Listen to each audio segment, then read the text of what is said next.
નમસ્કાર મિત્રો, સ્વાગત છે તમારું મારી યુટ્યુબ ચેનલ ઓફિશિયલ માહિતીમાં।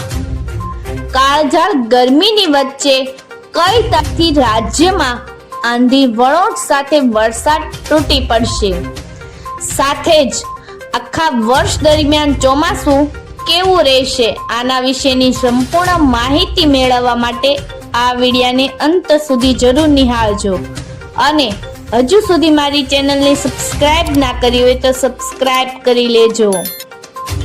મિત્રો, કાળઝાળ ગરમીની વચ્ચે હવામાન શાસ્ત્રી અંબાલાલ પટેલે રાજ્યમાં વરસાદને લઈને આગાહી કરી છે। અંબાલાલ પટેલ અનુસાર રાજ્યમાં પ્રી મોન્સૂન એક્ટિવિટી શરૂ થઈ જશે।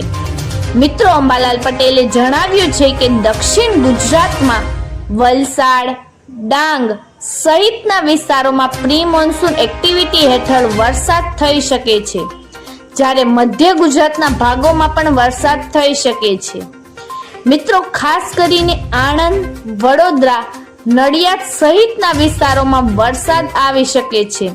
આ ઉપરાંત પણ ધંધુકા, ભાવનગર તથા દક્ષિણ સૌરાષ્ટ્રના ભાગોમાં વરસાદ આવી શકે છે, જ્યારે અમદાવાદ, ગાંધીનગરમાં પ્રી મોન્સૂન એક્ટિવિટીની અસર થઈ શકે છે।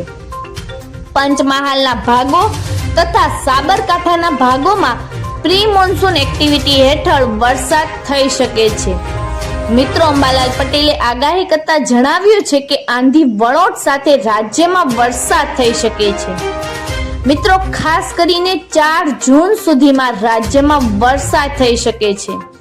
રોહિણી નક્ષત્રમાં પાછલા ભાગોમાં વરસાદ થવાથી ચોમાસું સારું રહેશે।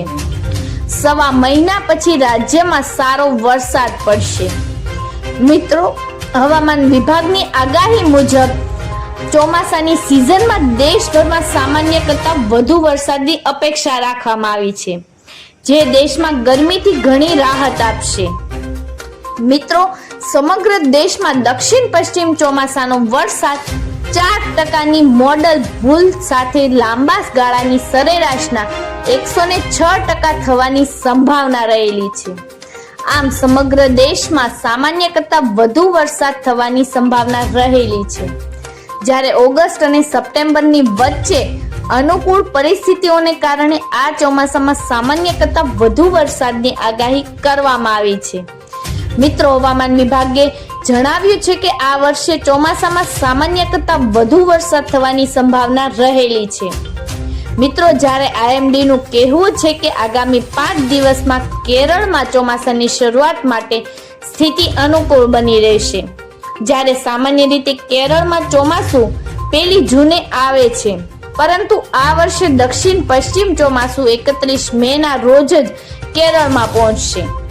મિત્રો, સાથે જ રવિવારે પંજાબ, હરિયાણા, રાજસ્થાન, ઉત્તર પ્રદેશ, મહારાષ્ટ્ર અને મધ્યપ્રદેશમાં 37 સ્થળોનું તાપમાન 45 ડિગ્રી કે તેનાથી પણ વધુ નોંધાઈ રહ્યું છે, જ્યારે શનિવારે દેશમાં માત્ર 17 સ્થળોએ તાપમાન 45 ડિગ્રી નોંધાયું હતું।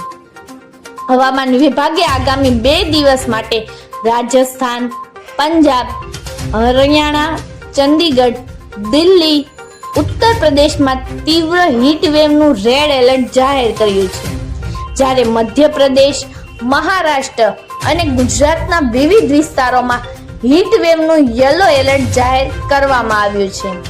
મિત્રો, IMD નું કહેવું છે કે દેશના ઘણા રાજ્યોમાં ગરમીની સ્થિતિ યથાવત રહેવાની પણ શક્યતા રહેલી છે।